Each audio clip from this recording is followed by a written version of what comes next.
Hello friends. आज exam हुआ है यूपी पीसीएस में। आरओ और एआरओ का रिव्यू ऑफिसर और असिस्टेंट रिव्यू ऑफिसर का एग्ज़ाम हुआ है, जिसमें 140 क्वेश्चन जो होते हैं वो जीएस के आते हैं और 60 क्वेश्चन जो हैं वो हिंदी के आते हैं। ठीक है, तो इसमें जो है आज हम लोग बात करेंगे कि साइंस का पोर्शन कैसा रहा। और ये बताते बहुत अच्छा लग रहा है कि हमारे सीधा यूट्यूब शॉर्ट से एक क्वेश्चन पूछे गए और करीब 2 क्वेश्चंस जो है वो हमने जो पिछली क्लासेस ली हैं उसमें पूछे गए हैं। ठीक है, तो जो यूट्यूब शॉर्ट्स वाला है वो मैंने थंबनेल में भी लगा दिया है और अभी आगे भी चल के हम लोग उसको देखेंगे।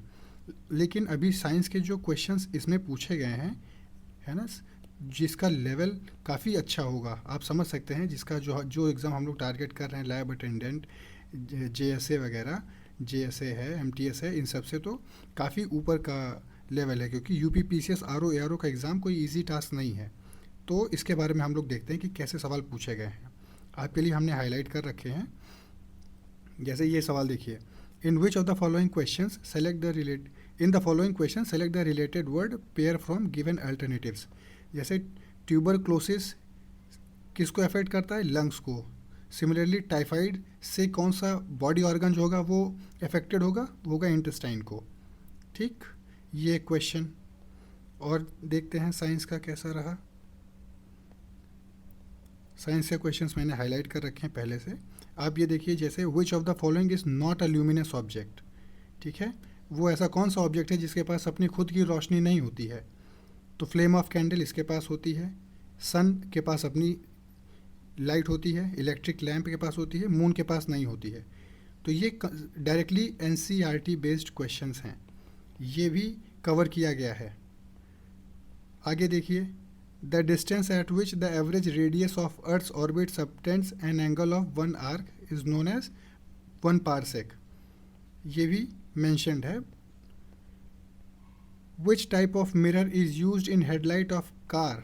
ये हमने मिरर वाले सेक्शन में पढ़ाया है, वो यूट्यूब पे नहीं है, लेकिन वो पेड वाले सेक्शन में मैंने उसको पढ़ाया था।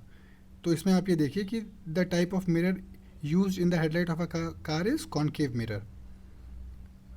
फिर और भी आपको क्वेश्चन दिखाते हैं। Which of the following belongs to cash crops? Sugar cane, cotton, rapeseed. ये एनसीईआरटी क्लास 8 की किताब में डायरेक्टली मेंशन्ड है कि कैश क्रॉप्स क्या होते हैं। ठीक, और क्रॉप्स की डिजीज़ेस क्या हैं वो भी मेंशन्ड है। जैसे शुगर केन में रेड रॉट हो जाता है, पिजन पी में wilt disease, paddy brown leaf spot, wheat black rust. आप हिंदी में भी देख सकते हैं, यहाँ पे मेंशन्ड है सारी चीज़ें। Which fruit ranks first in India in terms of production. Production के हिसाब से सबसे पहला कौन सा है भारत में? वो है हमारा बनाना। ठीक,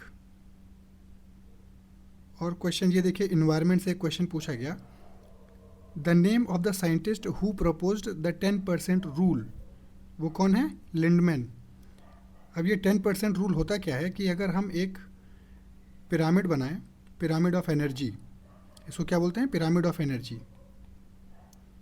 पिरामिड ऑफ एनर्जी ये क्या कहता है कि अगर ट्रॉपिक लेवल इंक्रीज होता जाता है 1 से 2, 2 से 3, 3 से 4, तो सिर्फ 10% एनर्जी ही ट्रांसफ़र होती है from one trophic level to another trophic level. मतलब एक से अगर 2 में एनर्जी लेवल का जो ट्रांसफ़र होगा सिर्फ 10% ही ट्रांसफ़र होगा।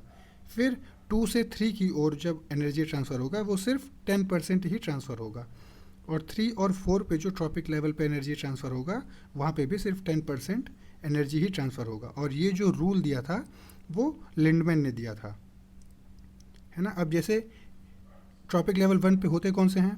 प्रोड्यूसर्स हो गए, सेकंड पे प्राइमरी कंज्यूमर, प्राइमरी कंज्यूमर्स हो गए, थर्ड पे सेकेंडरी कंज्यूमर्स हैं, और फोर्थ पे कौन से हैं? हमारे टर्शियरी कंज्यूमर। ठीक है, तो इसको प्रोड्यूसर, कंज्यूमर, है ना। और यहाँ पे हमारे ये ओमनीवोर, कार्निवोर, है ना, ये सारे ट्रॉपिक लेवल जैसे जैसे इंक्रीज़ होता जाता है तो एनर्जी का जो ट्रांसफ़र होता है वो सिर्फ 10% ही होता है।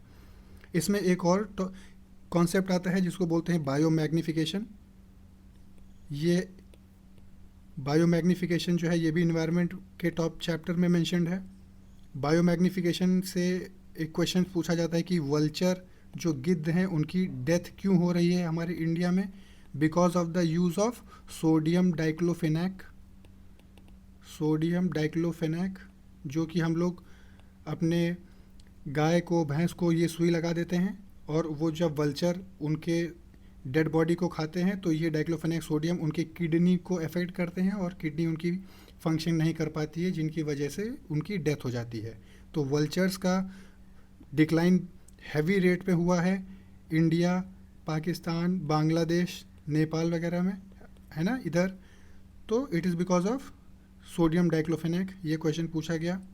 ये 10% रूल से हम लोग इतना आगे बढ़ सकते हैं, ये सारे क्वेश्चंस एक्सपेक्ट किए जा सकते हैं। चलिए नेक्स्ट क्वेश्चन पे बढ़ते हैं। नेक्स्ट क्वेश्चन पे, the hydrological cycle is controlled by. जलीय चक्र को नियंत्रित कौन करते हैं? फॉरेस्ट, जंगल। आपको पता होगा इवेपोरेशन होता है, कंडेंसेशन, फिर रेन होता है, ये सारी चीज़ें होती हैं, हाइड्रोलॉजिकल साइकिल से रिलेटेड है। और इसको कंट्रोल कौन करता है? Forest, because of transpiration. ठीक है, moving on to the next question.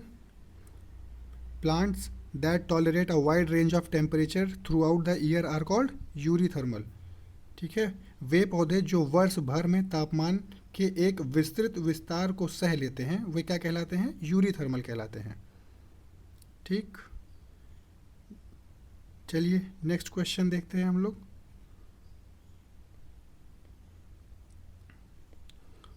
अगला क्वेश्चन जो है हम लोगों का वो ये रहा। ये थोड़ा जीएस के अगर पर्सपेक्टिव से देखा जाए तो ये देखिए, पॉलिटी से जो क्वेश्चन पूछा गया, फंडामेंटल राइट से पूछा गया। फंडामेंटल राइट्स के लिए हम पीपीटी जो है तैयार कर रहे हैं और वो जल्दी ही आपके ऐसे यूट्यूब शॉर्ट्स के माध्यम से उसको हम लेके आएंगे। पहले शॉर्ट्स क्वेश्चंस होंगे, फिर उसके बाद उनका डिटेल्ड वर्जन हमारे चैनल पे होता है, जिससे आपको दोनों तरफ प्रिपरेशन हो जाए। एक तो शॉर्ट्स के माध्यम से तुरंत आप रिकॉल कर सकें और डिटेल्ड क्लास से आपका कॉन्सेप्ट बिल्डअप हो सके। ठीक है, तो इसमें देखिए, right to freedom, right to equality, right to freedom of religion, cultural and educational rights, ये सारे क्वेश्चन पॉलिटी से रिलेटेड हैं। ये हमको दिखाना चाह रहे थे। ये देखिए, पार्ट ऑफ द कॉन्स्टिट्यूशन से भी रिलेटेड है। स्पीकर ऑफ द लोकसभा, ये बेसिक जीके, एक शॉर्ट्स मैंने इसके लिए भी लिए हैं, आप चाहें तो देख सकते हैं। चलिए फिर वापस, ये मैंने हाईलाइट किए थे कुछ साइंस पॉलिटी के क्वेश्चंस। अब आते हैं हमारे साइंस पे। ये देखिए, ये क्वेश्चन जो है डायरेक्टली यहीं से पूछा गया हमारे शॉर्ट्स में से। आप देखिए, which of the following are water soluble vitamins? Vitamin B and C are water soluble. ठीक है, तो यहाँ पे देखिए, which of these is a water soluble vitamin? Vitamin B.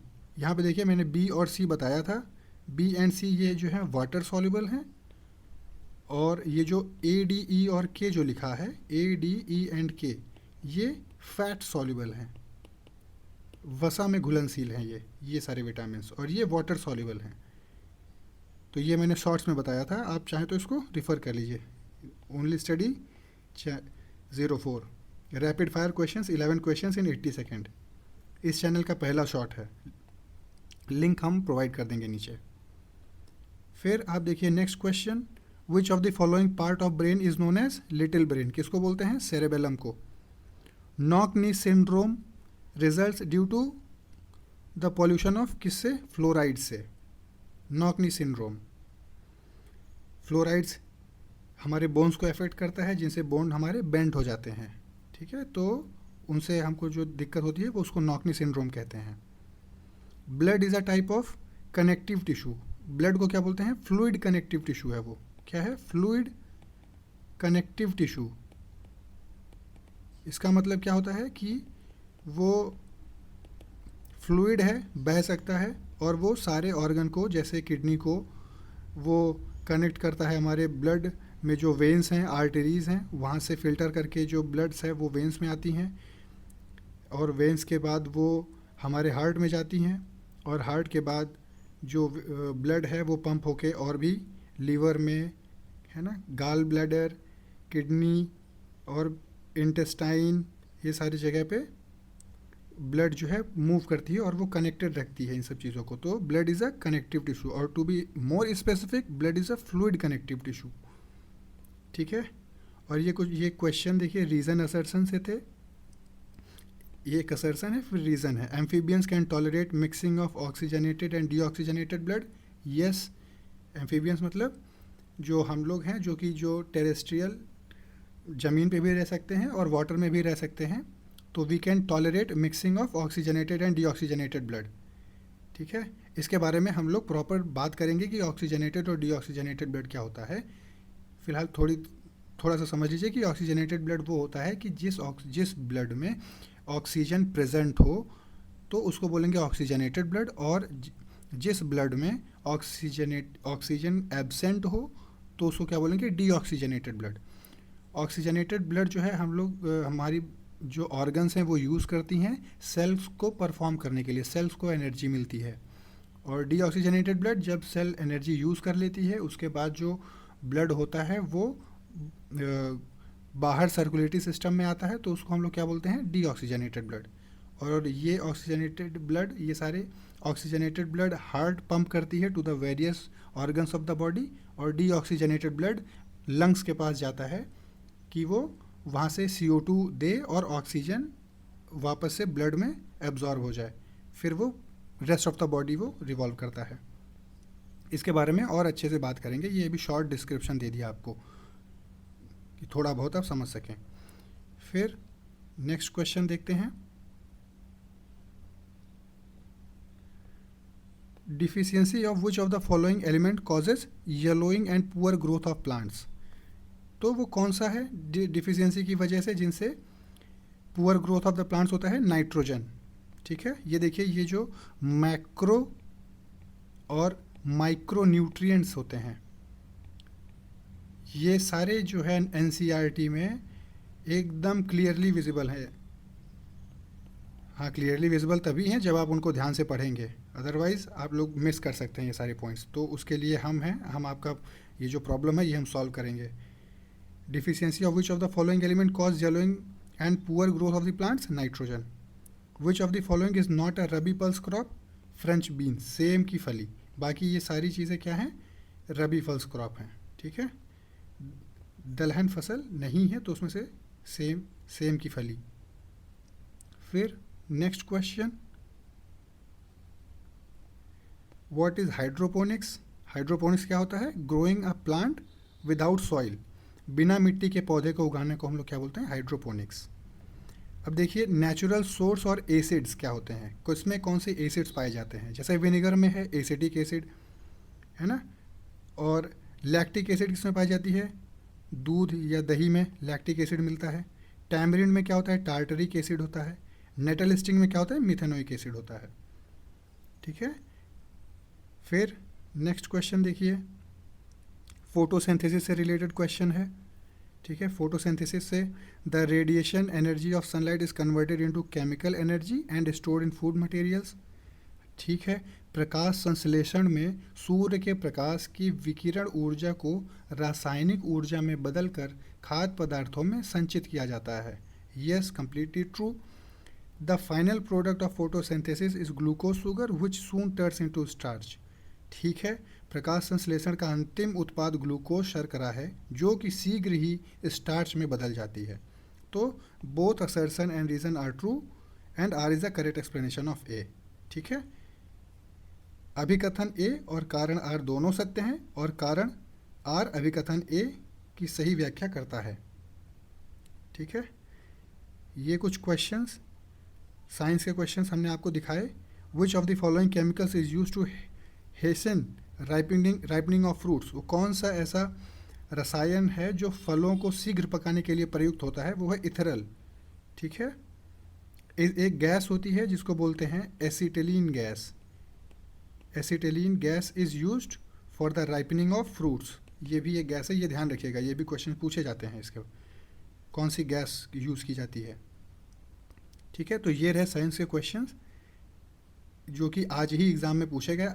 ARO के एग्ज़ाम में UPPCS कंडक्ट कराई थी, ये री एग्ज़ाम था UPPCS का, ARO और ARO का। और हम लोगों ने साइंस क्वेश्चंस देखे जिनमें से आपके सामने है कि हमारे शॉर्ट से ही एक क्वेश्चन डायरेक्टली पूछा गया, तो आप इसको भरोसा कर सकते हैं और हम पे ट्रस्ट कर सकते हैं। आपकी प्रिपरेशन एकदम कंप्लीट और एकदम अच्छे तरीके से कराई जाएगी। आपके जो भी एग्ज़ाम होंगे, लैब अटेंडेंट है, जीएस है, या